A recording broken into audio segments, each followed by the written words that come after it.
Discover raw, inspiring stories from runners who've been right where you are. This is the Choose to Endure Ultra Running Podcast with your host. He's English, not Australian. Richard Gleave. Hello and welcome. If this is your first time with me, thank you for stopping by. You're listening to Choose to Endure, the show dedicated to the non-elite runners, where we share stories, interviews, gear, and training tips specific to the tail-end heroes of the ultra universe. If you haven't had a moment to do so yet, please consider heading over to your favorite podcast app, hit follow, rate the show, and if you're getting something of value, feel free to leave a review and let others know. My name's Richard Gleave. I've been running ultras since 2017 now, and I have taken on and finished numerous distances all the way up through 220 miles, and I am unashamedly a member of the back of the pack, just like many of you.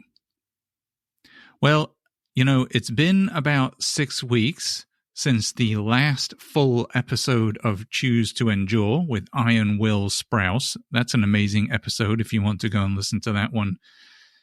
I wanted to check in with you all. I've been taking a bit of a sabbatical, definitely not quitting, just taking some much needed time to recharge and refocus.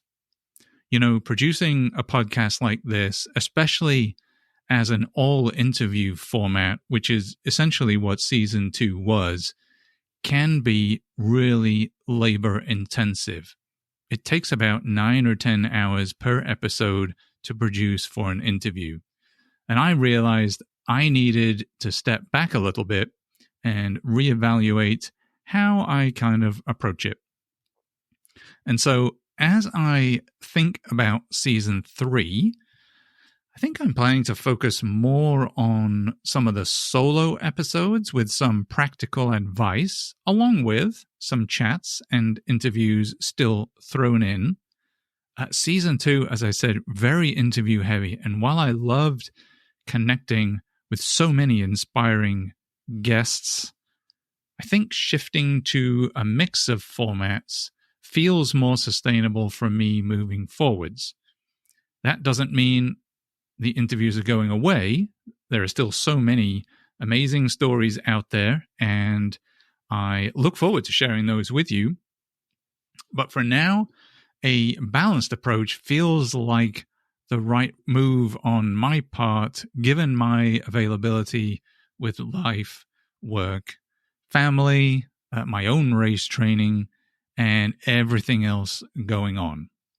That said, if there's something specific you'd like to hear about, if you know of a guest that I should chat with, which is how Iron Will Sprouse's episode came about, or you know of a product, a business, or maybe a service related to ultra running that you think I should try and get onto the show, let me know.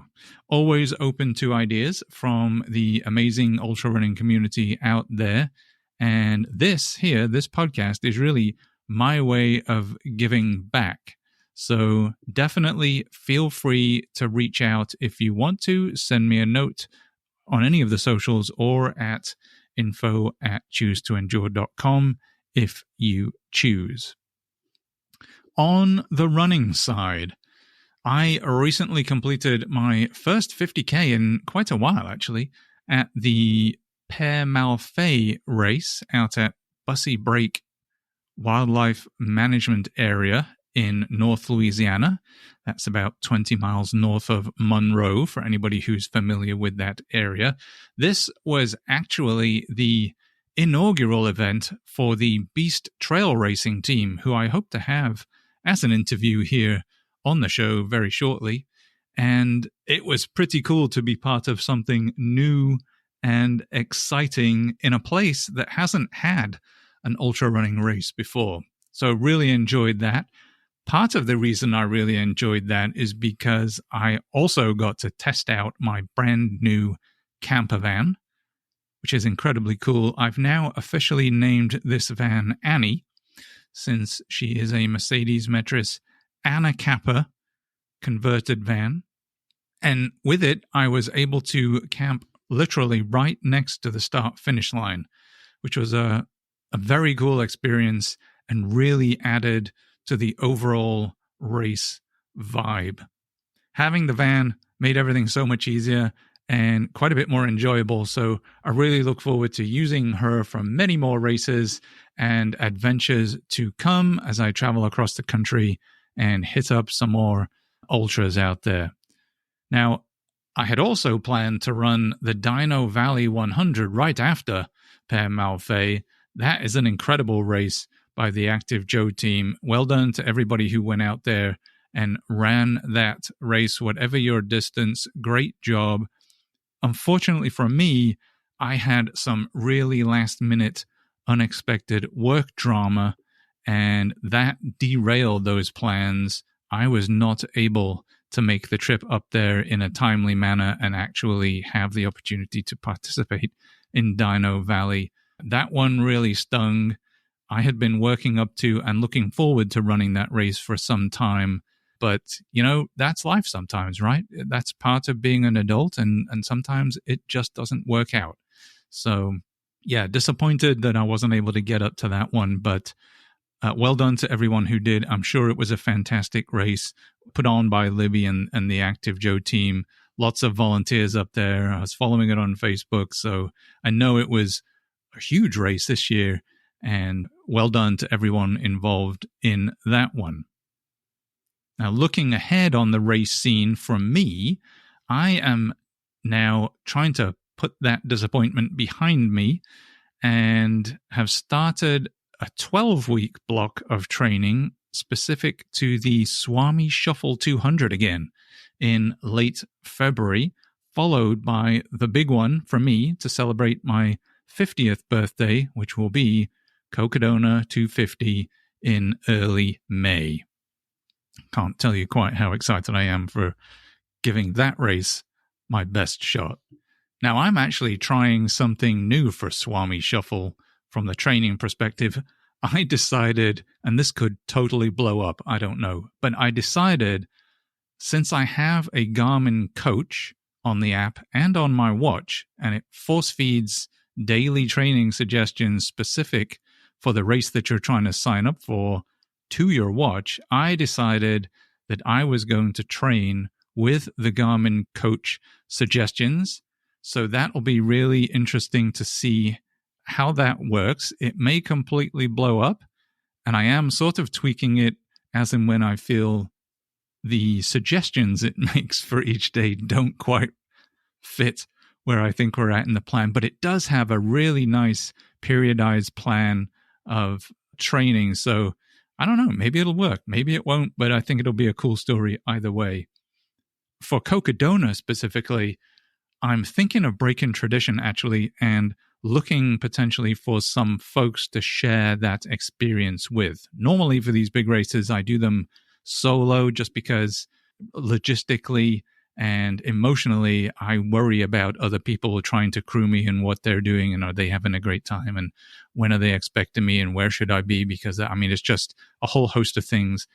I find it easier and less stressful to do these things solo where I can. But Cocodona is so big that I really wanted to try to share this experience with other folks and maybe get a little help along the way. The logistics of tackling Cocodona solo feel pretty daunting.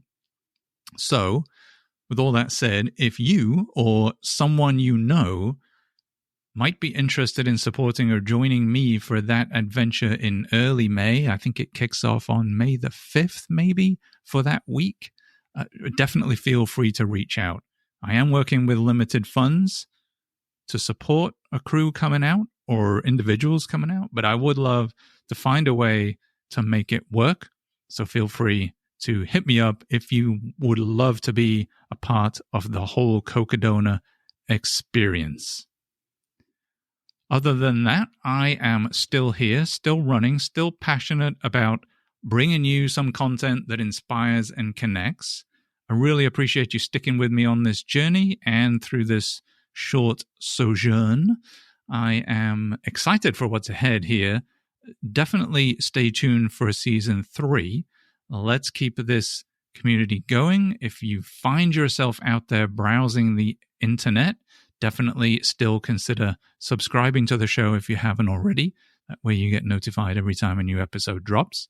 And if you are enjoying any of the previous episodes and what you've heard on there, definitely feel free to follow, share, and again, leave a review. That would mean the world to me, and your support helps grow the podcast, which in turn connects more runners to this amazing community we're building here and helps spread the word and get information out that we're sharing to all those runners who could benefit from it. You can find me on Instagram and Facebook at Choose to Endure, all the handles, or visit us anytime at choosetoendure.com. We have an excellent website out there with all the past episodes, plus some great blog articles to read. I would love hearing from you, whether that's just to say hello, whether you want to suggest a topic, or maybe share your story. There are so many great stories out there from back of the pack folks just like you. If you're not sure, contact me anyway, walk me through it, and we'll see what we can do. You can also email me directly, as I mentioned before, at info@choosetoendure.com. So that's another way you can reach out. Interacting with listeners just like you is absolutely one of my favorite parts of doing this show. So I look forward to hearing from you. Until next time, and the start of season 3, which is coming up really quickly now, make sure you continue to run long, run strong, and keep choosing to endure.